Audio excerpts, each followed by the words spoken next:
Shalom Barajá. Vamos a empezar el 8º capítulo de la historia de los hebreos en Cuba.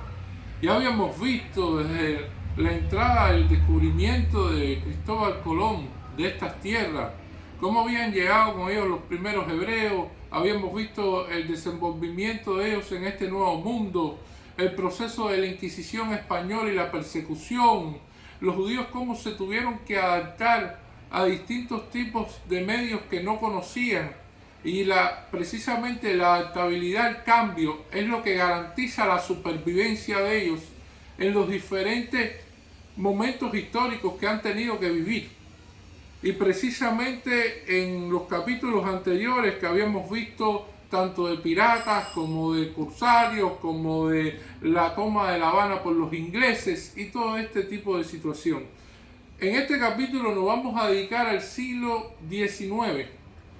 Y en este siglo ocurren cosas muy importantes en Cuba, como el surgimiento de la nacionalidad cubana, la formación del proceso de la cubanía y también el comienzo de las guerras de independencia, elemento importantísimo dentro de la historia de Cuba, y donde los hebreos también tuvieron un destacado y participativo papel en todo este proceso.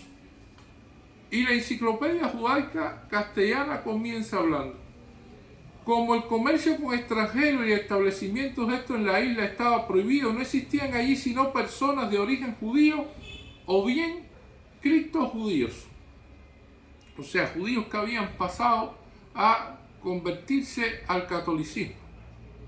Richard David, Cuba Post and Present, en Londres, 1898. Esto es una publicación que se llama El pasado y el presente de Cuba, que fue publicada en Londres en 1898. Afirma que había en el país, ante la guerra de independencias, y pone entre comillas, unos 500 judíos de origen español dedicados al comercio, y 5 o 6 familias judías cubanas se consideraban muy opulentas y muy respetadas, pero se mantienen enteramente aparte.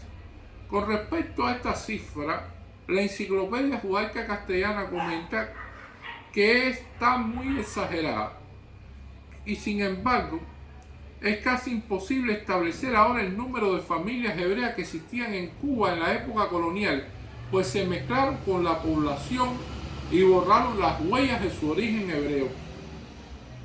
Todavía a principios del siglo XIX quedaban sin embargo algunas familias que mantenían las tradiciones de su pueblo, como lo comprueba el caso de la actriz y poetisa Dolores de Dios Porta, que murió en París en 1869 como judía observante. Desde finales del siglo XVIII, Cuba tuvo una serie de gobernantes liberales, y a principios del siglo XIX se toleró el comercio con extranjeros, aunque todavía sin recibir sanción oficial, hasta 1818 y 1824. En esta misma época empezó el movimiento que había de llevar finalmente a la independencia del país. España gobernaba la isla con mano de hierro, pues la consideraba clave en la defensa de sus colonias americanas. Se oponía a la influencia inglesa y también a la estadounidense, que abogaba por el comercio libre y por la liberación de los esclavos. El descontento crecía en Cuba y finalmente estalló la rebelión encabezada por Carlos Manuel de Céspedes. Varios judíos participaron en expediciones norteamericanas a Cuba y estuvieron en contacto con los revolucionarios cubanos. Entre ellos estaba Augusto Bondi, quien desembarcó en Cuba en 1850, pero se vio obligado a regresar al año siguiente. Bondi fue uno de los luchadores más apasionados por la libertad y la liberación de los esclavos en los Estados Unidos. Louis Schlesinger, que fue coronel del ejército de filibusteros norteamericanos Walker en 1856, actuó también en Cuba y escribió sus aventuras en la publicación Democratic Review, capítulo 41 de la página 209, 352 y 553. Otros judíos llegaron al país en relación con el comercio del tabaco y varios combatientes en el ejército estadounidense y se establecieron en Cuba después de la guerra hispano-cubano-norteamericana. Mencionaremos entre las románticas figuras judías en esta época al general Carlos Roloff, alias Akiva Roland, judío oriundo de Polonia.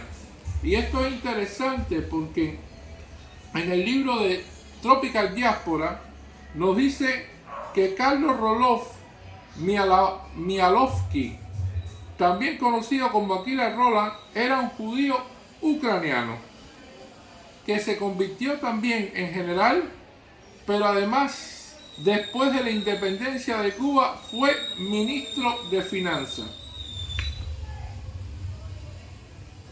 Y tenemos esta figura de Carlos Roloff, al capitán Kaminsky del Ejército Libertador y el antiguo buhonero en Florida Schwartz, ayudante del general Calixto García, y a Horacio Rubens, abogado judío de Nueva York, que era miembro de la Junta Revolucionaria de Cuba, de los soldados de la guerra hispano-cubano-norteamericana, los Steinberg, los Steinhardt, alcanzaron posteriormente posiciones económicas importantes. El sargento Frank Steinhardt fue presidente de la Compañía Eléctrica y de Tranvías de La Habana, y en estos elementos se agregaron representantes a las casas Rothschild, Kampfenburg, de importancia para el comercio en los tabacos. Sacando algunos datos del libro de la diáspora tropical, muy interesante, de Robert M. Levi, nos dice de que España autorizó a los hebreos a estar como judíos en la colonia, en Cuba, por primera vez a partir del año 1881, pero no podían tener congregación y no se podía realizar ningún tipo de servicio religioso que no fuera el de la Iglesia Católica, hasta 1898, cuando ocurre la guerra hispano-cubano-norteamericana, donde empezó la libertad religiosa en Cuba. Un pequeño grupo de 100 familias aproximadamente de origen hebreo estuvieron en Cuba, donde entre los apellidos que se encuentran conocidos de ellos son, por ejemplo, Mauros, Brandon, Marchena, Machaos y Dobelles. Algunas familias estaban vinculadas a Panamá, Curazao, Islas Vírgenes y Surinam. Estas familias son acomodadas y se ayudaban entre sí.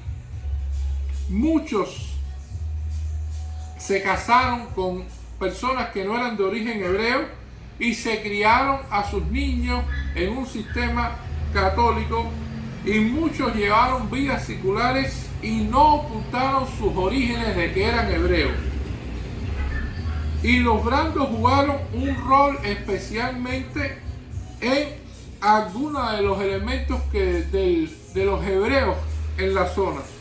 Por ejemplo, Judan Brando sirvió como embajador de Estados Unidos en Cuba después de la intervención de Estados Unidos. José Martí, nuestro héroe nacional, también tuvo muy buenas amistades con los hebreos en Nueva York y atrajo a muchos a la causa de la libertad de Cuba. Desde 1892, los hebreos estadounidenses en Tampa, Key West, inclusive Caracas, ayudaron y aportaron numerosos fondos a la causa de la independencia de Cuba. Horacio Rubens, un abogado hebreo y miembro de la Junta Revolucionaria Cubana, fue considerado el primer amigo extranjero de Cuba. En 1892, los hebreos en Key West establecieron un club revolucionario, la Keilah Isaac Abarbanel, y realizaron donaciones para esta causa, para la libertad de Cuba.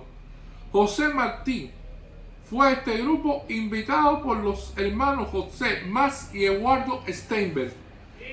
Algunos fondos fueron obtenidos en estos juegos de béisbol que se organizaron entre cubanos exiliados y jugadores residentes estadounidenses, en donde se cobraron entradas especialmente para recaudar para la libertad de Cuba.